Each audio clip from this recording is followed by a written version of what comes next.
हमारे साथ इस वक्त बातचीत करने के लिए अतुल सती हैं, जो कि जोशीमठ बचाओ संघर्ष समिति के संयोजक भी हैं और लंबे समय से इस बड़ी समस्या को जो उजागर करते रहे हैं और इसके विरोध में लगातार प्रदर्शनों में इनकी भागीदारी रही है और तमाम तरह की जो कदम उठाए जाते हैं, लोगों को मोबिलाइज करना हो, चाहे सरकार को परसू करना, वो करते रहे हैं। उनसे ही बातचीत करते हैं। देखिए, सबसे पहले तो ये मूल समस्या क्या है जिसके कारण ये हो रहा है, क्योंकि आप एक विशेषज्ञ के तौर पर माने जाते हैं इस चीज़ के लिए, लंबे समय से आप देख रहे हैं। मूल समस्या तो लोग लगातार कह रहे हैं, मूल समस्या तो वही है जो ये एनटीपीसी की टनल है तपोवन विष्णु घाट परियोजना की। 2003 की दिसंबर महीने की 23 तारीख को जबकि इस परियोजना का सर्वेक्षण हो रहा था, तब हम लोगों ने एक पत्र राष्ट्रपति महोदय को लिखा। उनके यहाँ से जवाब आ गया कि हम जो है एनटीपीसी को कह रहे हैं कि आपकी सवालों का जवाब दे। वो 11 सवाल हमने पूछे थे, वो 11 सवाल मौजू हैं। उसी दिन हमने कह दिया था कि अगर इसके नीचे से टनल जाएगी, इस जोशीमठ के अस्तित्व के लिए खतरा हो जाएगा। हम क्यों कह रहे थे ये? क्योंकि हमारे पास अनुभव था। हमारे ठीक सामने जयप्रकाश कंपनी ने एक सुरंग बनाई, वहाँ एक परियोजना बनी, वहाँ जो है पूरा गांव तबाह हो गया। वो अनुभव हमारे पास था। उस अनुभव के आधार पर हमने कहा कि ये बड़ी आबादी वाला क्षेत्र है, अगर आप यहाँ सुरंग बनाएंगे ये नगर नष्ट हो जाएगा। 2003 से लेकर के आज 2022 में हम लोग हैं। 19 साल से हम लगातार इस सवाल पर बोलते रहे, लड़ते रहे, कहते रहे, सुनवाई नहीं हुई। आज के दिन पर स्थिति भयावह हो गई है। नवंबर महीने की 16 तारीख को मैंने पहला प्रदर्शन करा है यहाँ की जनता के साथ मिलकर के, और उस प्रदर्शन में हमने कहा कि अभी केवल शुरुआत हो रही है। तब केवल 14 घरों में दरारें थी। साल भर से बोलते लिखते, और परसों दिसंबर की लास्ट दिन पर तो हम खुद मुख्यमंत्री जी के पास गए।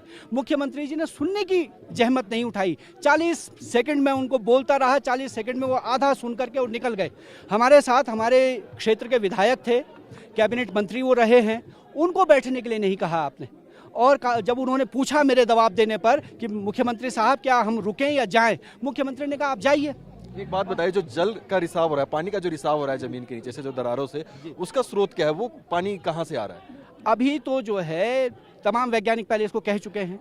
यहाँ पर सर्वेक्षण रिपोर्ट आ चुकी है। स्वतंत्र वैज्ञानिकों की एक कमेटी हम लोगों ने गठित करवाई, जिसमें जो है इस देश के जाने माने भूवैज्ञानिक डॉक्टर नवीन जुयाल, डॉक्टर एसपी सती, डॉक्टर शुभ्रा शर्मा, उन्होंने सर्वेक्षण किया और उन्होंने जो है इस टनल को एक कारण माना, ये जो जोशीमठ में हो रहा है। ये तो अभी तक कहने की बात थी। 2 दिन पहले टाइम्स ऑफ इंडिया में रवि चोपड़ा जी का बयान आया है। वो इस बात को जो पहले कह रहे थे दोबारा उन्होंने दोहराया। उन्होंने कहा कि जैसे वाटर बैलून होता है, जब उसमें आप पंक्चर कर देते हैं वो स्क्वीज ऑफ हो जाता है, वैसे ही यहाँ का पानी, क्योंकि 2010 से एनटीपीसी के टनल में 600 लीटर पर सेकंड पानी चल रहा है, वो पानी जो है जब निकल गया है तो ज़मीन स्क्वीज हो रही है, निचोड़ रही है, इसकी वजह से ये नीचे बैठ रहा है। ये बात डॉक्टर रवि चोपड़ा जैसा आदमी कह रहा है, जो कि जाने माने भूवैज्ञानिक है, उन्होंने ये बात कही है। और हम लोग तो लगातार कह रहे हैं, आम आदमी यहाँ कह रहा है, और इस बात का प्रमाण मिल गया परसों की रात 2 बजे जब जो है इनके टनल पंक्चर हो गई और उसमें से जगह जगह से पानी आ रहा है। आप देखिए, वो पानी बिल्कुल वही पानी है जो 7 फरवरी की आपदा में लोगों ने देखा है। हम लोगों ने उसकी सैंपलिंग की है, हमने देखा है, हमने आपदा का पानी भी देखा और ये पानी भी देखा, सेम पानी है।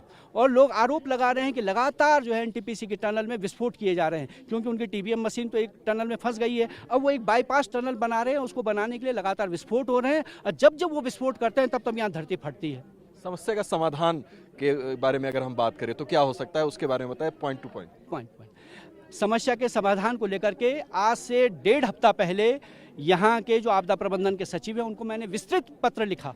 उनसे कहा कि अभी क्योंकि जो है अब इमरजेंसी सिचुएशन आ गई है, आपात स्थिति है, इसमें पहला काम आप कीजिए कि जिन लोगों के घर मकान टूट रहे हैं उनको तत्काल जो है रहने की व्यवस्था कीजिए।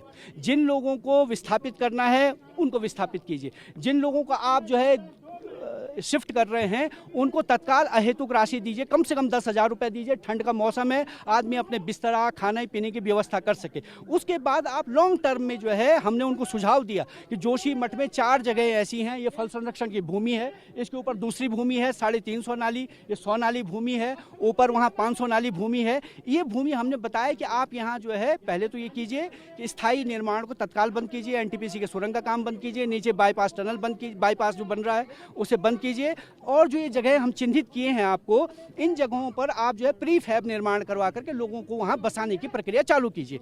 ये काम अगर आप कर देते तो लोग ये सड़क पर नहीं आते। ये बात हम लगातार कह रहे हैं, ये ऐसा नहीं कि मैं आपसे कह रहा हूँ। ये चिट्ठी हमने दी है, मुख्यमंत्री के सामने ज्ञापन दिया है, उसमें भी यही बात कही है लेकिन किसी चीज़ पर कार्रवाई नहीं है। हमने कहा अगर, क्योंकि जो है ये जो पुनर्वास का काम है ये जटिल प्रक्रिया है, हम जानते हैं, हम पिछले 20-22 साल से इस क्षेत्र में काम कर रहे हैं। तो हमने कहा क्योंकि ये आपके बस का अकेले का काम नहीं है, आप ऐसा कीजिए, कोऑर्डिनेशन कमेटी बनाइए, उसमें सरकार के लोग रहें, टेक्निकल लोग रहें, और जो जोशीमठ बचाओ संघर्ष समिति के लोग जमीन पर जानते हैं एक एक घर को, उनको आप उसमें रखें तो हम सुझाव देंगे आपको। व्यावहारिक इसको कीजिए, आप इसको टेक्निकल नहीं बनाइए। लेकिन वो होने को तैयार नहीं है। आज पता चला कि भाजपा के प्रदेश अध्यक्ष ने एक कमेटी बना दी 14 लोगों की, भाजपा के पता नहीं कौन लोग हैं वो, जिनको जमीन का ABCD पता नहीं है, उनको आप कमेटी बना रहे हो, क्या करेंगे वो आकर के? ये तो निश्चित तौर पर लोगों की अपनी मांगे हैं और वो स्पष्ट तौर पर रख भी रहे हैं, लेकिन देखना ये होगा कि सरकार और प्रशासन उनकी सुध कब लेता है और किस तरह से कोई ठोस समाधान सामने आता है और ये लोगों के अंदर का जो आक्रोश है उसको शांत किया जा सकता है। अभी तक आपने कहावतों में सुना होगा कि पैरों तले जमीन खिसकना, लेकिन उत्तराखंड के जोशीमठ में वाकई लोगों के नीचे की जमीन खिसक रही है और ये तस्वीरें वही बयान करती हैं। ये आप देख सकते हैं कि इतनी बड़ी बड़ी दरारें यहाँ पर पड़ी हुई हैं कि अगर मैं इसके नीचे हाथ डालूं तो यहाँ पे पूरा का पूरा हाथ आपको अंदर जाता हुआ दिखाई देगा। इतनी बड़ी बड़ी दरारें जो हैं वो यहाँ के बिल्डिंग्स में पड़नी शुरू हो गई हैं, लोगों के घरों में पड़नी शुरू हो गई हैं। हम अभी नीचे की ओर जा रहे हैं और दो बिल्डिंगें जहाँ आपस में झुक गई हैं और दरारों की वजह से एक दूसरे के बेहद करीब आ गई हैं, वहीं बिल्डिंग के नीचे की तरफ यानी निचले महले पर हम जाने की कोशिश कर रहे हैं और जहाँ भी आप तस्वीरों में देखेंगे आपको ये दरार नज़र आएगी और इसके कारण लोग यहाँ से शिफ्ट भी हो चुके हैं। तो ये तस्वीरें हम आपको दिखा रहे हैं उत्तराखंड के जोशीमठ से और ये नीचे का महला है। जैसे जैसे हम नीचे जा रहे हैं दरारें जो हैं वो बढ़ती हुई दिखाई दे रही हैं। ये तस्वीर आप देख सकते हैं कि पूरा का पूरा बेस जो है बिल्डिंग का, उसमें इतनी बड़ी दरारें जो हैं वो आ गई हैं। दूसरी तरफ मैं आपको दिखाऊंगा कि ये दूसरा मकान ठीक जो इसके बगल में है वहाँ पर भी दरारें जो है बिल्कुल आपको साफ साफ यहाँ पर दिखाई देंगी। अब हम इसके बेसमेंट की तरफ बढ़ रहे हैं और बेसमेंट में आप देखेंगे कि ये दरारों की वजह से किस तरह से, यहाँ देखिए सीढ़ियों से टाइलें जो हैं वो निकल गई हैं। जैसे जैसे नीचे जाते हुए दिख रहे हैं तो इस तरह से लोग खतरे के बीच यहाँ पर रह रहे थे, लेकिन अब स्थिति ये हो गई है कि लोग यहाँ से दूसरे ठिकानों पर शिफ्ट हो रहे हैं। देखिए जाहिर तौर पर लोगों में गुस्सा है और लोगों ने आज पूरा का पूरा मार्केट बंद कर रखा है। इस वक्त मैं मेन औली जो रोड है जोशीमठ से जाती है वहां पर मौजूद हूं और आपको सबसे पहले ये तस्वीरें दिखाना चाहूंगा कि किस तरीके से पूरी की पूरी बिल्डिंग यहां पर झुक गई है। जिन दो होटलों की बात आप कर रहे थे जिन्हें बंद किया गया है, मैं इस वक्त ठीक उसके सामने खड़ा हूँ और ये तस्वीरें आपको दिखा रहा हूँ कि जैसे जैसे हम आगे बढ़ते जा रहे हैं ये दरारें जो हैं और चौड़ी होती हुई नजर आएंगी आपको। और जब आप यहाँ पहुँचते हैं तो आप देखेंगे कि ये दो बिल्डिंग्स हैं आपस में और कैसे एक बिल्डिंग झुक गई है और दोनों टॉप पे, अगर आपको व्यू को मैं कैमरामैन को रिक्वेस्ट करूंगा और देखेंगे तो ये दोनों आपस में भिड़ गई हैं।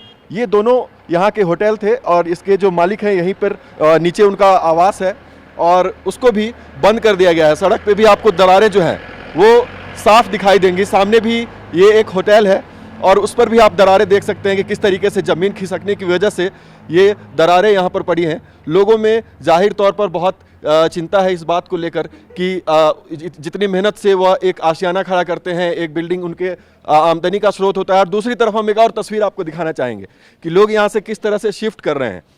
आपको ताज़ा तस्वीर आपको यहाँ से दिखाएं तो देखिए किस तरह से अपने घर को खाली करके जाने के लिए यहाँ पर लोग मजबूर हैं और आप देख सकते हैं कि इस तरीके से यहाँ से शिफ्ट कर रहे हैं। सीधे इनसे बातचीत करेंगे। कितने टाइम से आप लोग यहाँ पर रह रहे थे, अभी आपको जाना पड़ रहा है? सर हम लोग जो है सन 1 से, वैसे तो मेरी ज़िंदगी यहीं की है, पहले और जगह रहते थे, लेकिन सन 99 से मैं यहीं पे रह रहा था। और ये जो होटल बनाया था मैंने आधा तो ये यहाँ तक, तो मैंने ये नीचे तक, जहाँ तक ये नीचे तक मैं सन 3 में कंप्लीट हुआ था और जो यहाँ से ऊपर है वो सन 12। कारण क्या है जिसके कारण ये जमीनें यहाँ पर खिसक रही हैं और इस तरह की दरारें आ रही हैं, उसके बारे में कुछ बता पाएं? सीधा कारण है सर, एनटीपीसी का जो बन रहा है, ये सुरंग बन रहा है, बिल्कुल वही कारण है।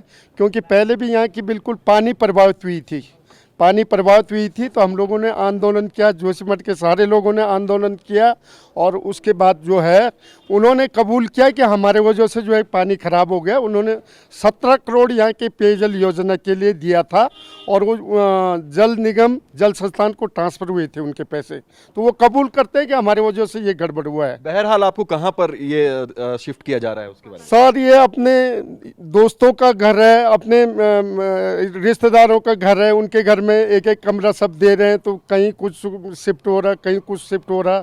ये कोई ढाक जा रहा, कोई कुछ रविग्राम में जा रहा, कोई वहाँ से आगे सुराई ठोटा जा रहा। अब क्या करें सर, 3 कमरे 5 कमरे तो कोई देगा नहीं, वो लोग भी हेल्प कर रहे हैं। तस्वीरों में आप उत्तराखंड के जोशीमठ की पहाड़ियों की ये खूबसूरत तस्वीरें देख रहे हैं और सामने आपको पूरी की पूरी आबादी का ये क्षेत्र है, घर मकान और होटल की बिल्डिंग्स दिख जाएंगी। लेकिन आज यहाँ पर लोग खौफ के बीच रहने को मजबूर हैं और बहुत सारे लोगों ने पलायन करना शुरू कर दिया है। पलायन का कारण क्या है? क्योंकि यहाँ पर ज़मीन खिसक रही है, बड़े बड़े क्रैक्स लोगों के मकानों में आ रहे हैं, होटल की बिल्डिंग्स में, और सड़कों पर पानी का रिसाव दिख रहा है। और इसी पर बातचीत करने के लिए हमारे साथ कुछ स्थानीय लोग भी हैं। देखिए, आप लोग यहाँ पर काफ़ी समय से रह रहे होंगे, आज यहाँ पर पलायन की स्थिति हो रही है। सर हम 25 क्यों? साल से रह रहे हैं यहाँ पर, 25 साल हो गए हमारे मकान के बने हुए। और पहले तो स्थिति जब से होटल बने तब से ये स्थिति पैदा होगी, ये क्योंकि इनका ओवरवेट भी ज़्यादा हो गया और मानक के हिसाब से भी ज़्यादा अधिक बन रखे, और हम लोगों को इन होटलों के चक्कर में घर बार छोड़ना पड़ रहा है। क्योंकि अगर ये होटल नहीं रहता तो हम तभी भी रह सकते थे, क्योंकि इस होटल के कारण ये कभी भी रह सकता है और कभी भी कुछ जनहानि हो सकती है। लेकिन लोग अन्य कारण भी बताते हैं, जैसे डेवलपमेंटल प्रोजेक्ट्स हैं, एनटीपीसी के हैं, या फिर सर, वो सीवेज भी की है। जो समस्या है उसकी वजह से जो पानी है, पानी का बहाव जो है उसको सही रास्ता नहीं मिल पाता है और उसके प्रेशर की वजह से भी दरारें पड़ रही हैं, क्योंकि वो ज़मीन को कमज़ोर करती हैं। सर वो तो है, एनटीपीसी का तो मेन मुद्दा है, भूदशाओं भी है, पर ये बिल्डिंग है कि वेट देखो आप कितना सहन लेगी बिल्डिंग, वो ज़मीन कितनी वो वेट उसको कर लेगी। इन बिल्डिंगों वो देखो 8-8 मंजिल 7-7 मंजिल ये बिल्डिंग है कि नहीं, 50-50 60-60 कमरे हैं इनमें, तो कितना ज़मीन कितना उसका वो कर लेगी, है कि नहीं। हमारे लिए तो मेन इतने मोहल्ले के लिए ये होटल 2 होटल हमारे लिए ये बन रखे। तो ये कमर्शियलाइजेशन भी यहाँ पर जो है बड़े स्तर पर जो है वो भी एक मुख्य कारण लोग बता रहे हैं कि जिस तरह से निर्माण कार्य होते हैं तमाम मानकों की अनदेखी की जाती है और धड़ल्ले से लगातार जो निर्माण कार्य चलते हैं, बड़ी बड़ी बिल्डिंग्स बन रही हैं, उसमें मानकों की अनदेखी भी एक कारण लोग बता रहे हैं कि ज़मीन जो वजन लेती है उसकी क्षमता भी एक सीमा होती होगी, क्योंकि पहाड़ी क्षेत्र है, नीचे से पानी का बहाव भी है, तो उसके लिए लोगों को ख्याल रखने की ज़रूरत है, ऐसा भी लोग कह रहे हैं। और भी लोग हमारे साथ यहाँ पर हैं। और क्या कारण हो सकते हैं, और प्रशासन की तरफ से अगर हम बात करें तो अभी तक किस तरह का रवैया रहा है, उसके समाधान के लिए क्या लोग आए सरकार की तरफ से, प्रशासन की तरफ से, और कुछ उस पर करने की कोशिश अभी तक आपको दिखी हो? जी सर, जैसे कि यहाँ पे उपजिलाधिकारी महोदय यहाँ पे आ चुकी है, डीएम साहब यहाँ पे आ चुके हैं, और भूगर्भ सर्वे वालों ने यहाँ पे देख लिया है कि यहाँ पे क्या स्थिति हुई है। यहाँ पे मकानों में बिल्कुल मोटी मोटी दरारें आ चुकी है, सारे मकान फट चुके हैं। जितने मोहल्ले वासी हैं यहाँ पे सब लोग अपना घर छोड़ के यहाँ से कहीं अन्य स्थान पर शिफ्ट हो चुके हैं, लेकिन अभी तक सरकार ने हमारी कोई कार्रवाई नहीं की है। अभी कुछ ऐसी बातें नहीं रखी हैं जिससे हम लोग संतुष्ट हों। अभी एक एक कमरा हमें सरकारी भवनों पे दिया गया है, जहाँ पे हम छोटे बच्चों के साथ रह रहे हैं। अगर कल को कुछ अनहोनी होती है हमारे साथ या कुछ बड़ी दुर्घटना होती है तो इसकी जिम्मेदारी पूरी सरकार शासन प्रशासन की रहेगी। इसलिए हम आज विशाल रैली यहाँ पे निकालने जा रहे हैं, जिसमें कि पूरा जोशीमठ हम लोगों के साथ खड़ा है। जितने लोग प्रभावित हैं सब लोग धरने पर बैठेंगे। सरकार हमारी जब तक मांगे पूरी नहीं करती है हमें उठेंगे नहीं यहाँ से, बच्चों के साथ रोडों पर बैठे रहेंगे हम लोग।